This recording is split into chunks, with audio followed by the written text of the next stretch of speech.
Also, big news today, Brandon Aiyuk has officially said, I won't trade. Get me out of here. Okay.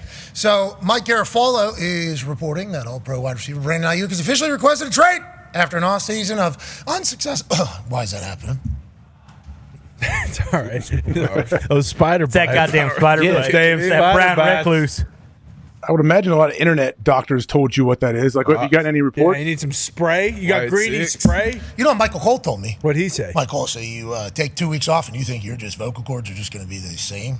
You lost it. Oh. That's what Michael Cole. Michael Cole talks shit to me. He said you lost. A man who has lost. This is a guy who has missed 3 shows in 27 years. He couldn't wait to see me after, a nice 2-week break. And then for my voice to kind of just drop off at one point, just going, geez, it would probably take a couple weeks to get back.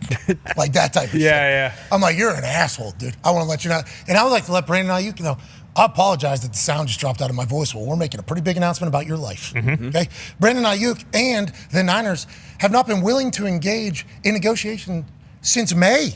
It's been a long time. It's been a long time. We've seen a couple vlogs, since then about they don't want me here no more. They don't want any of this from Brandon Aiyuk's side. So the fact that they haven't negotiated since May, obviously a long time. The fact that he is potentially stuck there for another 3 years with the way the franchise tag is operating. The money he wants versus the money they're willing to give because of all the money they have across that entire roster because they got a rookie quarterback, which I believe Aiyuk is saying, hey, you could pay me because you got a rookie quarterback. But the way the Niners look at it is we paid everybody. Whenever they play in those primetime games, they'll put up graphics of like highest paid per position. And the Niners have like 10 guys on there that are all in like the top 8 or top 7 of payment, which is why the quarterback for this team actually gets judged so hard because the roster is so talented. Well, when you have a very talented roster, it's going to be very expensive. It's going to be hard to get money around. And Brandon Aiyuk is seemingly the guy that they are not going to be able to get money to. He might see the writing on the wall. He might want to get out of there, but the Niners hold all the cards. How do you feel about it, AJ, where Brandon Aiyuk requests a trade officially? That feels like a big deal here, just a few days removed from everybody starting camp. Yeah, I mean, it's definitely a big deal, but it's not shocking by any means. We knew it could easily come to this because the Niners they have all the power. They kind of have the leverage. Now, Aiyuk does have leverage because of his great play and how good he is and everything that he does. He could be wide receiver 1 really anywhere, I believe. So, I mean, they don't have to do anything. Request a trade, yeah. The thing is the Niners can say, nope, sorry, you got to come in here. You're going to get fined once camp starts, all of that stuff. They have all the power here, but I don't know what they might do. I mean, I honestly feel like they just hold on to him and make him come in.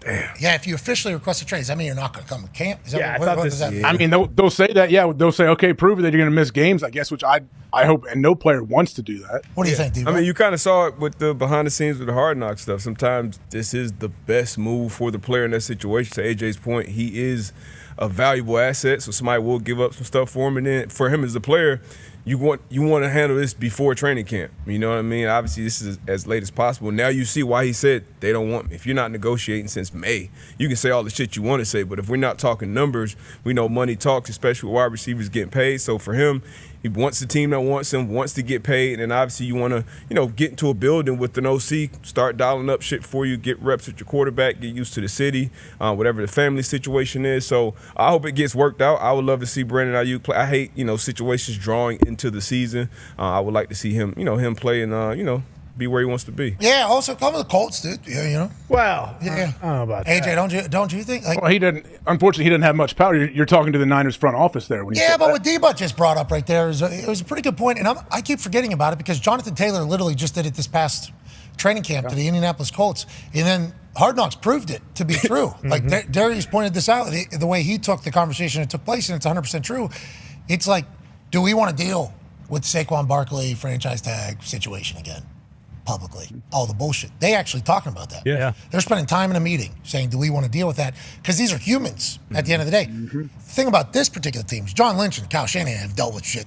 I mean, they've sat right at a press conference right next to each other and just in the middle of shit with money and contracts, with how much talent they've drafted and have over there, and they seemingly just live it. They don't give a fuck. No, Like, I mean they just live in it over there. this is kind of like like they just went through the whole Trey Lance thing too. Like that was way louder and much more like explosive than this is. And also nothing's really changed. Like I know he's like officially requested a trade, but like we've known about this for months now. So it's like from their position, it's like, oh, okay, you officially want to trade now. Like, well, we knew that 2 months ago, and we still don't want to fucking trade you. So, Well, okay. to your point, Adam Schefter has just tweeted, and we know Schefter, we said this to Schefter's face, and he did not disagree.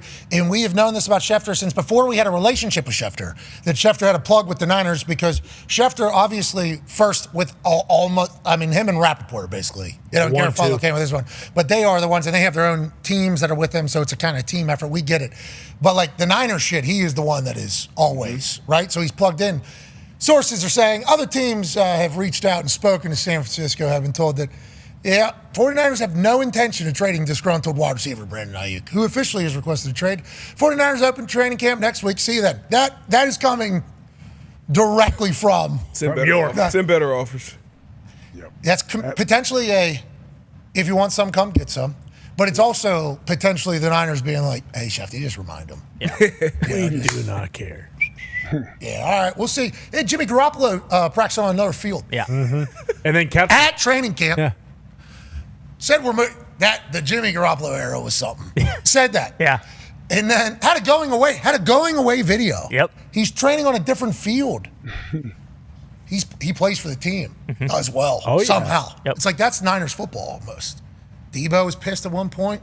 They do seem to weather the storm. Like it's big at the moment, but then it's kind of gone. Then whenever it happens, though, they like the solution happens and they figure it out, and it's just bam, here we go, everything's good. Like they do deal with a lot.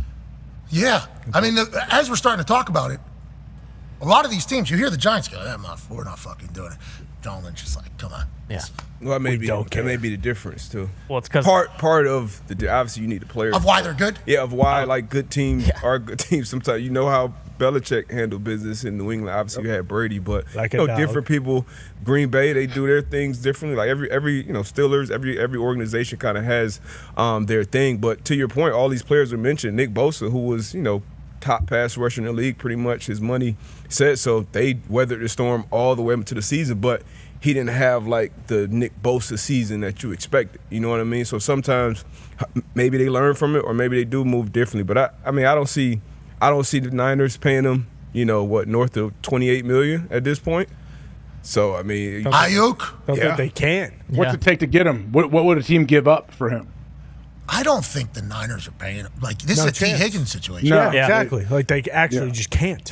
Not that they can't. I think they're just like, we're not. They're like, hey, we have to make a decision somewhere with some people on this roster where we know we can't re-sign everyone to these giant deals. And to Brandon Aiyuk, we would like to say, as a fan of the Colts and Packers and Steelers, half the Any Patriots, half the league.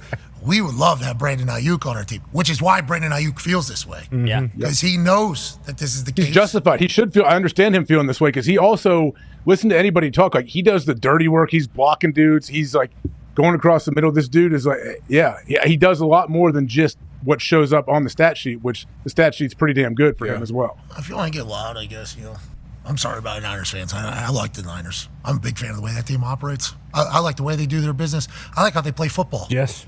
We didn't even get to ask Dan Orlovsky about this. Dan Orlovsky, when talking about the rating system of quarterbacks this morning on first they get Both. Yeah, both of them. he said Josh Allen like 3 plays away from winning multiple Super Bowls or something like that.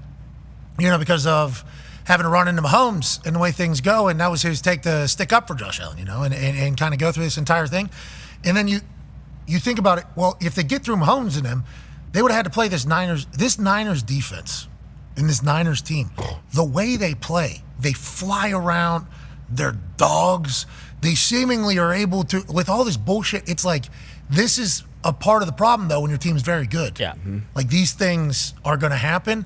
And I assume that's just how Lynch and Shanahan have just decided, like, we're going to have to fucking deal with this. Like, this is just how this goes. This is what good teams have. Shanahan's been in the NFL since he's a child. Mm-hmm. Lynch, obviously, been in the NFL through the Hall of Famer. Yeah. Ring of Honor in 2 different places. Yep.